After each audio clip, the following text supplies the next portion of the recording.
नमस्कार मित्रांनो, पाठपुरावा चॅनलवरती मी तुम्हा सर्वांचे स्वागत करतो। तर मित्रांनो, सरकारी कार्यालयामध्ये पाठपुरावा करत असताना बऱ्याचशा वेळेला खोटे गुन्हे दाखल होण्याच्या घटना ह्या वारंवार घडत आहेत आणि या घटनांचे प्रमाण आज देखील वाढत आहे। आणि याच्यामध्ये सगळ्यात आता रिसेंटली घटना घडलेली म्हणजे एक सामाजिक कार्यकर्ते जितेंद्र भावे म्हणून आपल्या नाशिकचे एक सामाजिक कार्यकर्ते आहेत आणि त्यांच्या संदर्भात ही घटना घडलेली आहे। आता जितेंद्र भावे यांची समाज प्रतिमा कशी आहे तर ते वेगवेगळे शासकीय कार्यालयांमध्ये जाऊन तिथे जो भोंगळ दलिद्री कारभार चाललेला असतो तो उघड करण्याचा कामकाज हे करत असतात। त्यांच्या बऱ्याचशा व्हिडिओ युट्यूबवरती तुम्हाला बघायला मिळतील, फेसबुकवरती बघायला मिळतील। तर लाईव्ह स्वरूपात जाऊन तिथं काय नेमके कामकाज चाललेलं असतं ते डायरेक्ट एक्सपोज करतात आणि अशा परिस्थितीमध्ये अत्यंत त्यांचं प्रखर आणि स्ट्रेट काम असताना एका महिला अधिकाऱ्याने त्यांच्यावरती काय केलंय तर विनयभंगाचा गुन्हा दाखल केलेला आहे। अशा परिस्थितीमध्ये जेव्हा आपण एखाद्या शासकीय कार्यालयामध्ये जात असतो, एकतर कुठेतरी विनयभंगाचा गुन्हा दाखल होतो, कुठेतरी 353 अंतर्गत सरकारी कामात अडथळा आणला म्हणून गुन्हा दाखल होत असतो। हे कॉमन गुन्हे आहेत, ते सामाजिक कार्यकर्त्यांच्या विरोधात हे दाखल होत असतात। उद्देश एकच असतो की समाजासाठी काहीतरी करायचं। शासकीय कार्यालयामध्ये जाऊन स्वतःसाठी तर हे सामाजिक कार्यकर्ते जे असतात ते काही करत नाहीत। आपण जनतेच्या समस्या घेऊन या शासकीय कार्यालयामध्ये जात असतो आणि अशा वेळेला जेव्हा आपल्यावरती कोणता खोटा गुन्हा दाखल होतो निश्चितच त्याचा राग हा आपल्याला येतो। आणि अशाच प्रकारे जितेंद्र भावे यांच्यावर जो गुन्हा दाखल झालेला आहे त्याचा निषेधार्थ आज मी ही व्हिडिओ बनवत आहे। तर मित्रांनो, या संदर्भात एक डिटेल्समध्ये व्हिडिओ बनवलेली आहे ती म्हणजेच विनोद नाठे जे भूमिपुत्र फाउंडेशनचे संस्थापक अध्यक्ष आहेत, यांनी देखील या प्रकरणाबद्दल डिटेल्समध्ये सांगितलेले की महिलांबद्दलची आमची भूमिका काय आहे किंवा शासकीय कार्यालयामध्ये जेव्हा आपण एखाद्या प्रकरण करायला जातो मग तिथं आपण बघत नाही की ही महिला आहे हा पुरुष आहे। आपला जो वाद असतो किंवा शासकीय कार्यालयामध्ये ती खुर्ची महत्वाची आहे, त्या खुर्चीवरती बसलेला कोणत्या पदाचा माणूस आहे ते पद महत्वाचं आहे। आमचा वाद किंवा या सामाजिक कार्यकर्त्यांचा वाद किंवा आपला सगळ्यांचा वाद हा कोणाशी असतो, त्या पदावर काम करणाऱ्या व्यक्तीचा असतो आणि ती योग्य प्रकारे काम करते आणि म्हणूनच आपला हा संघर्ष असतो। आणि अशा परिस्थितीमध्ये कुठेतरी ते सापडतात आणि सापडल्याच्या नंतर त्यांची भूमिका अशी असते की आता हा विषय थांबवायचा कसा, आणि म्हणूनच कुठेतरी काहीतरी खोटे गुन्हे दाखल कर आणि अशा प्रकारचा वेगळाच तांडव कर, अशा प्रकारचं कामकाज त्यांचं चाललेलं असतं। आणि या सगळ्या गोष्टीचा निषेधार्थ आजची ही व्हिडिओ आहे।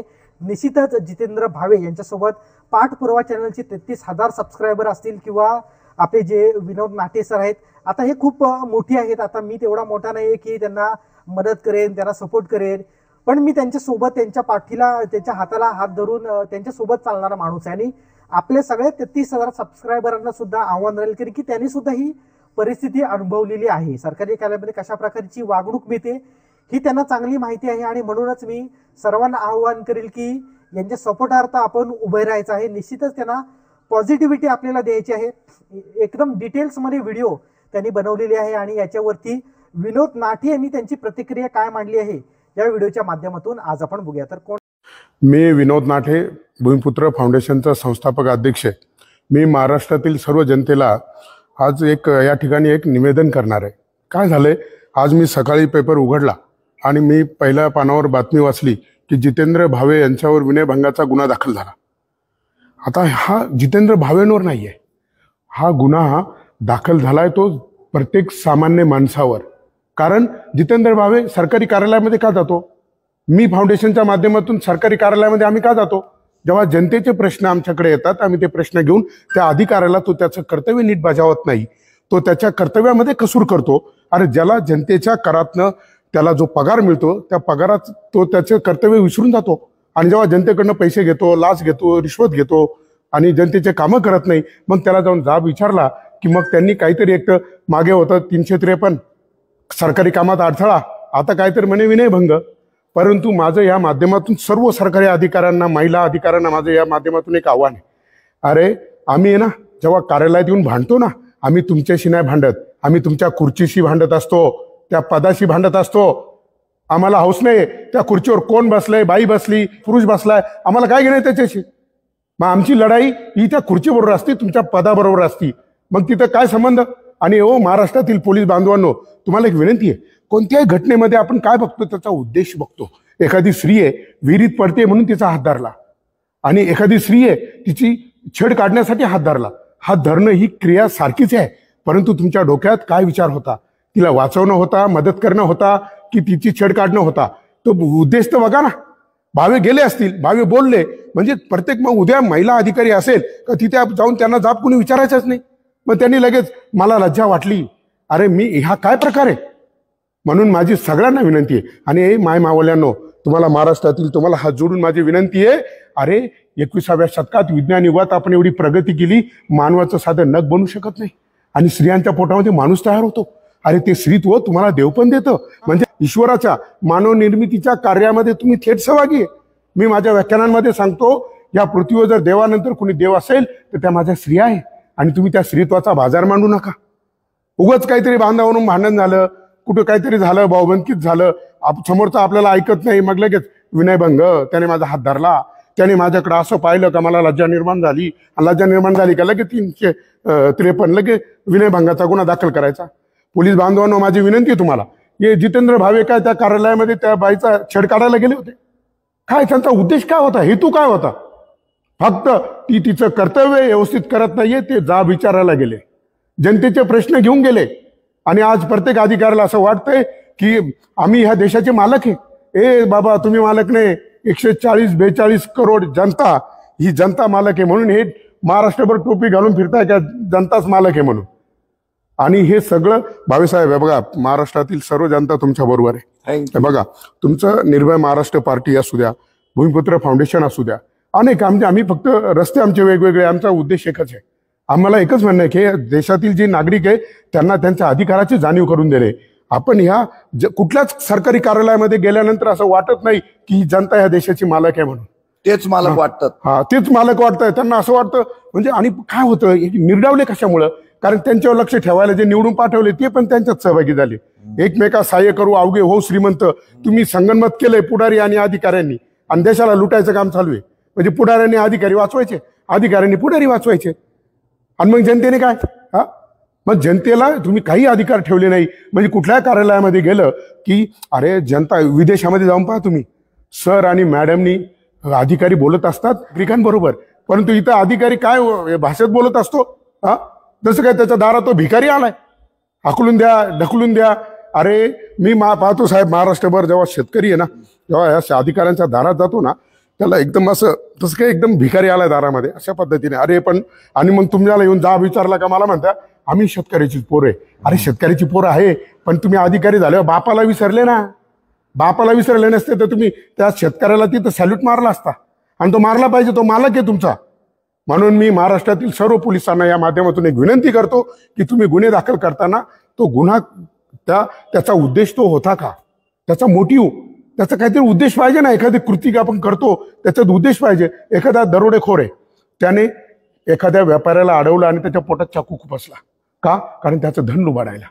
आणि जर एखादा डॉक्टर आहे आणि त्याच्या एखाद्या माणसाच्या पोटात अल्सरची गाठ आहे, तिने काढली तर तो मरून जाईल, आणि त्याने त्याच्या पोटात चाकू खुपसला. आता कर्म धर्म संयोगाने दोघे मेले, मग काय आता काय दोघांना खुनाचा गुन्हा दाखल होईल का? डॉक्टर होणार नाही, कारण डॉक्टरने पोटात चाकू खुपसलाय, परंतु ती अल्सरची गाठ बाहेर काढायला. तसं भावेंनी तिथं गेले, व्हिडिओ बनवला, तिला जा विचारला, परंतु तो कशासाठी? तुमचं काम नीट व्हावं, तुमचं कर्तव्य तुम्ही नीट बजावावं. आणि धर्म म्हणजे आहे काय? अरे जो कर्तव्य आहे ना आपलं, ते पार पाळलं की तुम्ही धर्म पाळला. हा, तुम्ही डॉक्टर आहात, उत्कृष्ट डॉक्टर व्हा. तुम्ही वकील आहे, उत्कृष्ट वकील व्हा. तुम्ही अधिकारी, उत्कृष्ट अधिकारी. तुम्ही चपराशी, उत्कृष्ट चपराशी व्हा. तुम्हाला जे नेमून दिलंय, तुमचं जे काम आहे ते तुम्ही प्रामाणिकपणे पाळलं की, ते तुम्ही तुमचं कर्तव्य नीट पाळलं की तुम्ही धर्म पाळला. म्हणून माझं म्हणणं आहे सगळ्यांना, स्त्री पुरुष हा आमच्याकडे काही भेदाभेद नाही. आम्ही फक्त त्या अधिकाऱ्याशी बोलत असतो, त्या खुर्चीशी बोलत असतो. आणि कुठल्याही महिला अधिकाऱ्याला जर महिला म्हणून जर वावरायचं असेल, महिला अधिकारी म्हणून जर त्या खुर्चीवर बसायचं असेल, तर सरळ राजीनामे द्या आणि घरी निघून जा. कारण खूप मुलं आहेत बेरोजगार आहे, शिक्षण झाले, नोकऱ्या नाही, तुम्ही तिथं खुर्च्यांना अडून बसलेले. जर तुम्हाला तुमचं कर्तव्य प्रामाणिकपणे पार पाडायचं नसेल, तुम्ही आज जे देशाचे सेवक म्हणून जर तुम्हाला वावरायचं नसेल, काम करायचं नसेल, तर माझी सगळ्यांना विनंती आहे, तुम्ही तुमची मस्ती, तुमचा मुजोरपणा तो घरी ठेवा. मग आम्हाला अशा नोकराची गरज नाही, अजिबात अशा नोकरांची आम्हाला गरज नाही. कारण मी परत एकदा सांगतोय, महाराष्ट्रातील देशातील सर्व जनतेला सांगतोय, हे पुढारी अधिकारी या देशाचे मालक नाही. या देशाचे मालक ही गोरगरीब जनता आहे. हे सगळे आम्ही आहे. म्हणून आम्ही आज तेच सांगतोय आम्ही जाऊन की ही जनता मालक आहे, आणि आम्ही ते तुम्हाला फक्त तुम्ही नोकर असल्याची जाणीव करून देतोय. आणि मग तुमचं पित्त खवळून येतं की एक सामान्य माणूस आमच्या दारात येऊन आम्हाला प्रश्न विचारतो. ए बाबा, अरे पण तोच तुम्हाला पगार देतोय, लोकशाहीचा अर्थ माहितीये का? छत्रपती शिवाजी महाराजांनी या पृथ्वीवर 400 वर्षापूर्वी लोकशाही राज्य निर्माण करून या देशाला लोकशाही दिली. हे लोकशाही युग कोणी दिलंय? छत्रपती शिवाजी महाराजांनी दिलंय. आणि म्हणून डॉक्टर बाबासाहेब आंबेडकरांनी जेव्हा घटना लिहिली त्या घटनेच्या प्रस्ताविकात म्हटलंय, मला घटना लिहिताना अजिबात कष्ट पडले नाही, कारण माझ्या पुढे छत्रपती शिवाजी महाराजांचं स्वराज्य होतं आणि रयतेचं. आणि छत्रपती ती बिरदावली त्यांनी का मिरवली? ते राजा नाही मिरवले, नाही तर राजेशाही नाकारली. लोकशाही युगात आपण एका राजाचा उदो करतोय, कारण छत्रपती त्यांनी गोरगरीब जनतेवर छत्र धरलं, आधाराचं, मायेचं, आणि त्या छत्राचा ते सेवक म्हणून काम केलंय त्यांनी, स्वतः छत्रपती शिवाजी महाराजांनी सुद्धा. म्हणून माझी सगळ्यांना एक विनंती आहे, तुम्ही या देशाचे सेवक आहात, आणि जर तुम्हाला सेवक म्हणून जर काम करायचं नसेल तर राजीनामे द्या आणि घरी जा. मला एक कळत नाही भाऊसाहेब, मी अनेक माझ्या व्याख्यानांमध्ये बोललो की राजकारण सेवा आहे की नोकरी आहे. मला अनेक जणांनी आवाज वर करून सांगितलं, म्हणे सेवा आहे. अरे सेवा आहे ना, मग यांना पगार आणि पेन्शन का दिली जाते? आमदाराला पगार आणि पेन्शन 2.25 लाख रुपये पगार, 80,000 रुपये पेन्शन. मग तुम्ही म्हणाल नोकरी आहे. बरं, निवडून आला की दुसरी 80,000 पेन्शन परत तुम्ही म्हणाल मग नोकरी आहे. बरं, जर नोकरी आहे ना तर मग शैक्षणिक पात्रता आणि परीक्षा का नाही? जसं IPS IAS प्रत्येक अधिकाऱ्याला तलाठी व्हायचं असलं तरी आम्हाला परीक्षा आहे आणि तरी आम्हाला शैक्षणिक पात्रता आहे. मग आमदार खासदार होण्यासाठी जर ती नोकरी म्हणून असेल तर तुम्हाला परीक्षा आणि त्याची पात्रता असलीच पाहिजे. आणि जर नोकरी नाहीये, सेवा आहे, तर तुम्हाला पेन्शन आणि पगाराची गरज नाही. मग ज्यांना फक्त जनतेची सेवा करायची आहे अशांनीच राजकारणात या, नाही तर येऊ नका. आणि ज्याला तुम्हाला जेव्हा कामाला लागतं ना, तुम्ही शपथ घेता, तुम्हाला पगार आधीच सांगितला जातो.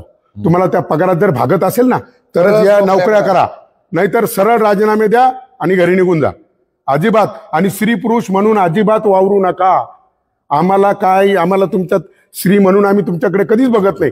आम्ही फक्त ती अधिकारी म्हणून तुमच्याकडे बोलत असतो.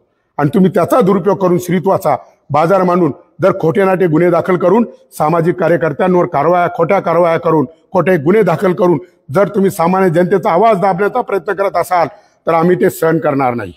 आम्ही मग जसा स्वातंत्र्यपूर्व काळामध्ये स्वातंत्र्याच्या लढ्यासाठी आम्ही एकवटलो, आम्ही एकत्र आलो आणि स्वातंत्र्य मिळालं, तसं या भ्रष्टाचारी पुढारी आणि भ्रष्टाचारी अधिकाऱ्यांच्या विरोधामध्ये पूर्ण देशाला परत तशीच क्रांती करून आणि यांना धडा शिकवल्याशिवाय आम्हाला राहणार नाही. जय जवान, जय किसान, जय भूमिपुत्र. जय जवान, जय भूमी.